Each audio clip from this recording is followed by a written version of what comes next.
Welcome to the course.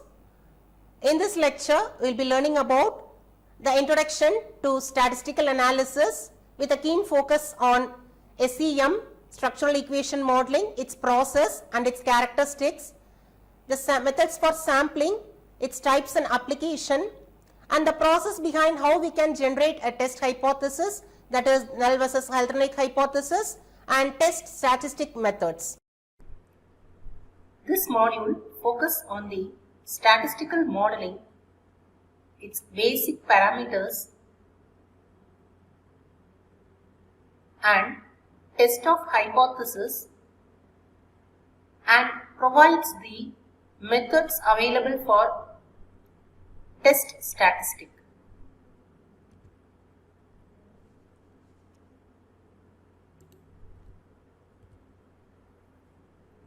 So the outline goes with this: basics, introduction to SEM, structural equation modeling, sampling, test for hypothesis, and the possible and most frequent method used for testing.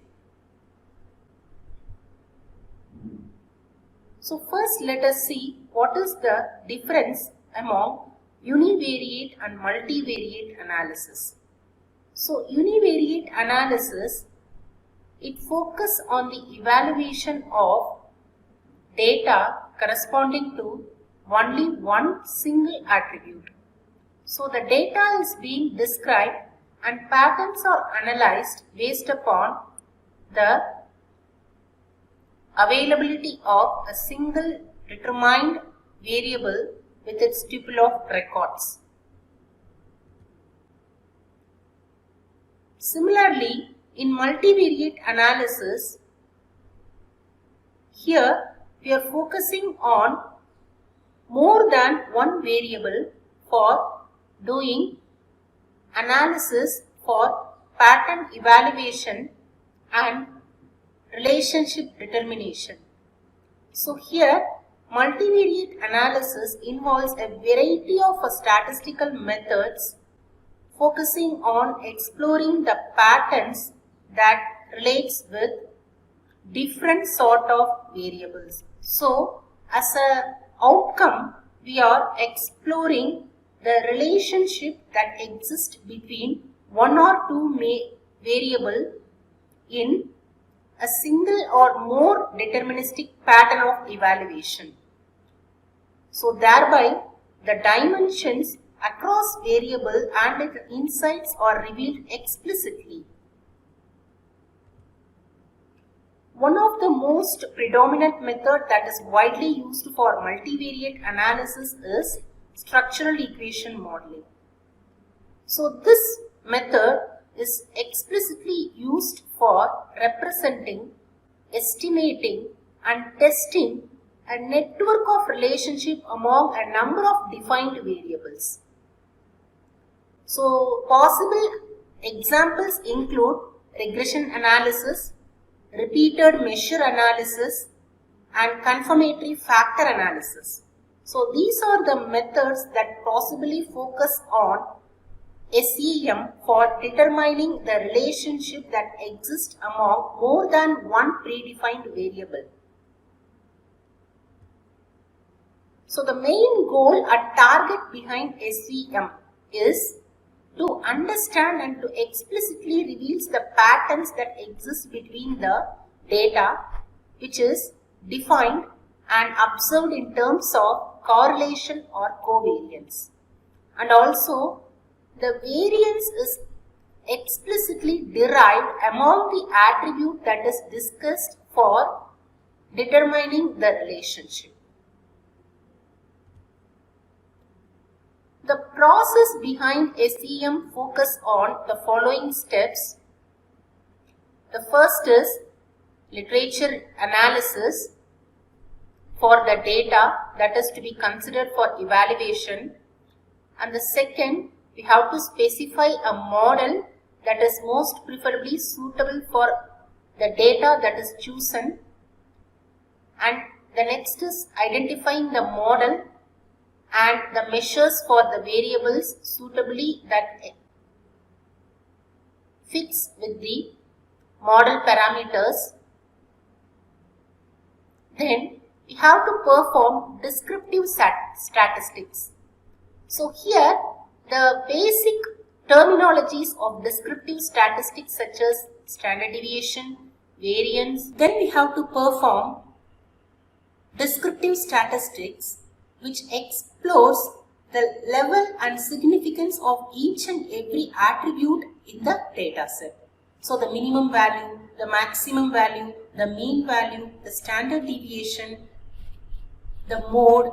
So everything that focused on each and every attribute is discussed in order to get a complete view among the variables that is used for determining the relationship. And then we have to estimate the parameters for determining the fitness function. Also, if there is a need for model respecification with the parameter values, we can do so by adjusting the values focusing on the model parameters. Finally, we can interpret and evaluate the result that is corresponding with the determination of exploring the patterns that exist among the attributes.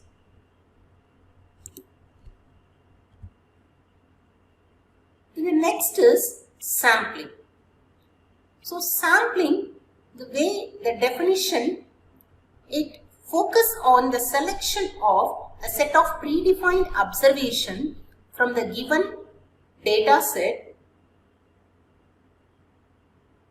Also, it depends upon the type of analysis which is used under statistical evaluation. So, for making or performing a test statistic, if the data set consists of the huge variety of tuples of records, then we can focus on evaluating the test statistics based upon a sample set of observation from the existing set of tuples of record. So the major types of sampling that is used in practice are random sampling, systematic sampling, convenience sampling, cluster and stratified sampling. So let's see the definition for each and every type. So in random sampling, each element in the population has an equal chance of occurrence. So the elements are picked up in such a way that every tuple of record gets its chance for evaluation and estimation. And the second type, systematic sampling, which is the process of counting off. Example, numbering of set of tuples of record, and each set of tuples is analyzed based upon the counter values. And the third type is convenience sampling. In convenience sampling, the readily available data will be used. Unless all the tuples of records are get collected, here the data scientist focus on the utilization of readily available data for analysis. At some cases, this may leads to erroneous results. And the next is cluster sampling. So here, based upon the characteristics of tuple of record, the elements are grouped together into clusters. So each element will have an occurrence to be laid off into the cluster based upon certain properties.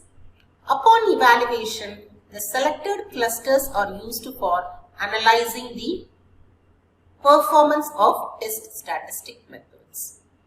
And finally, stratified sampling. So here, the entire population is divided into segments called strata, after which a set of sampling types is used based upon the nature of that data set.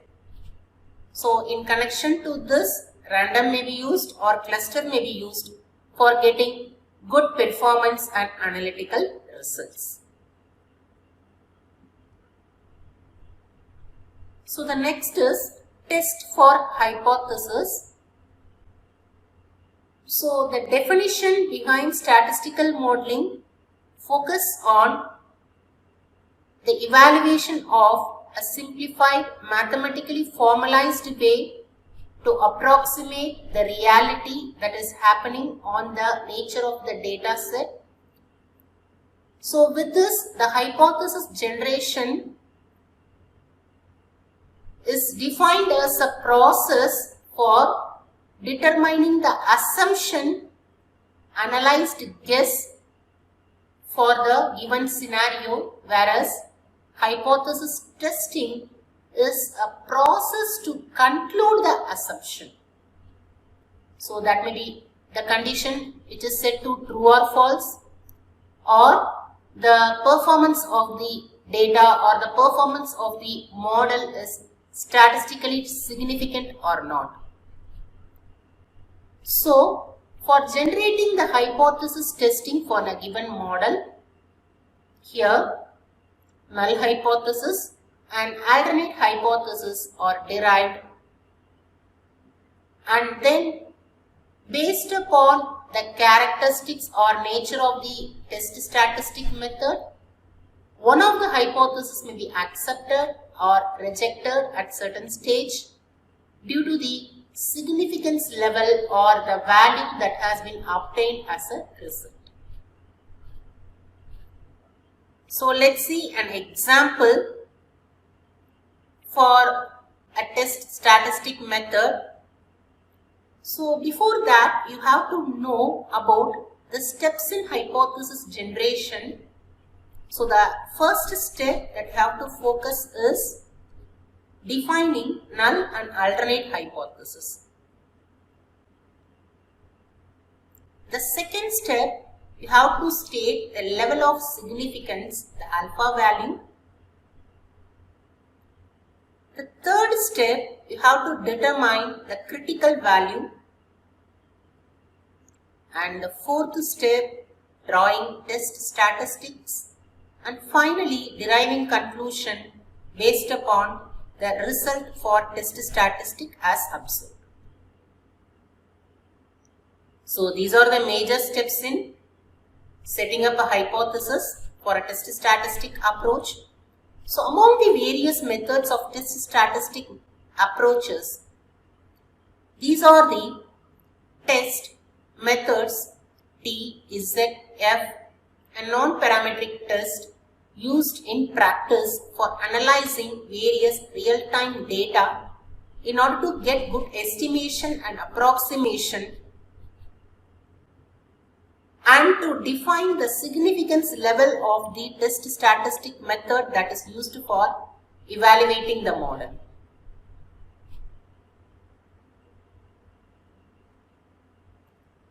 Now, let's see an example test statistic method with an example illustration. So the method that we are going to see here is F-test. So as the definition of this F-test, this is originated by Fisher. It is also called variance ratio test. So as the name it derives, this test is concerned about two variants derived from two samples. So here the F statistic is defined as the ratio of two independent unbiased estimator values.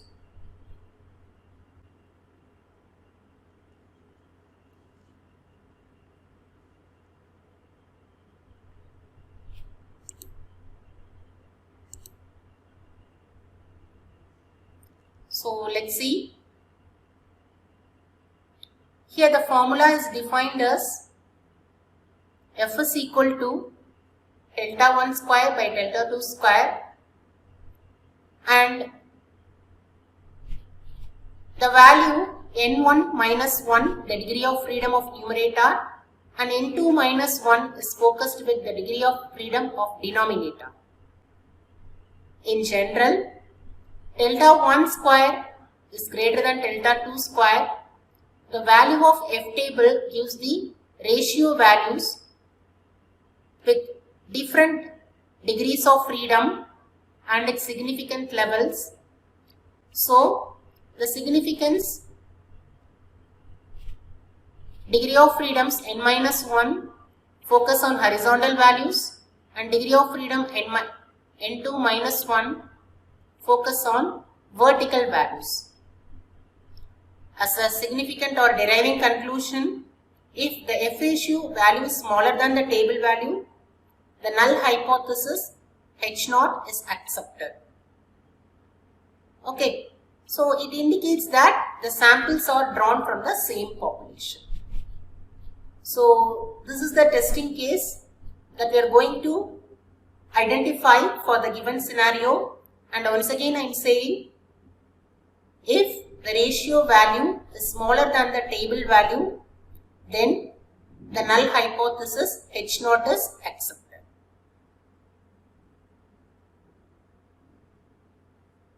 If the F value is greater than the table value, then H0 is rejected, deriving the conclusion that the standard deviation of the two population are not equal. So this is the basic definition behind F-test. Let's see an example problem. So here consider two samples. Sample 1 consists of data 60, 65, 71, 74, 76, 82, 85, 87. And sample 2 64, 66, 67, 85, 78, 88, 86, 85, 63 and 91. First I am setting the hypothesis H0. Both the sample has same variance, and alternate hypothesis H1, both the sample doesn't have same variance. First I have to determine the value of x bar, that is equal to, for the sample 1, which is 600 divided by the total count of n, that is 8, which I get 75, and the value of y bar, that is 770 divided by total number of n, that is 10. So here I get 77. So the x bar value is 75 and the y bar value is 77. Then I am estimating the variance of sample 1, which I get 90.857, and the variance of sample 2 I get 133.3, and finally I am deriving the test statistic as 133.3 divided by 90.857, which I get 1.467, and I am rounding off, I get 1.48. Okay, so here I have to find the table value for F table for 0.05 significant level degrees of freedom.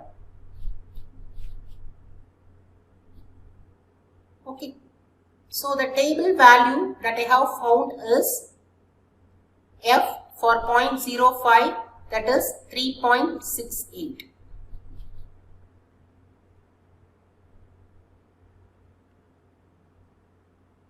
So from this I am deriving the decision that the computed F value from my two population 1.48 is lesser than the table value that I have got for the significant level 0.05 is 3.68.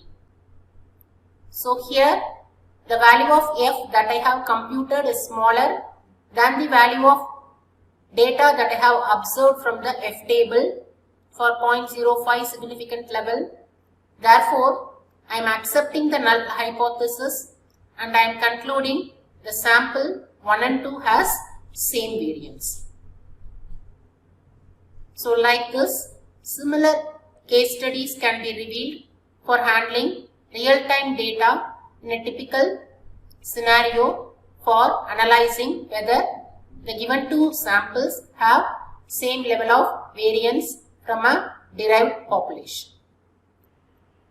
So this is the example that we have seen with F-test. Similarly, you can analyze and explicitly reveal the processing mechanism for other set of test statistic and its implementation level. Upon summarizing here, we have learnt about what is sampling, how SEM works with respect to the data that we feed focusing on univariate and multivariate analysis, and how we can generate null versus alternate hypothesis, and what are the possible methods that we can use for test statistics analysis. Thank you.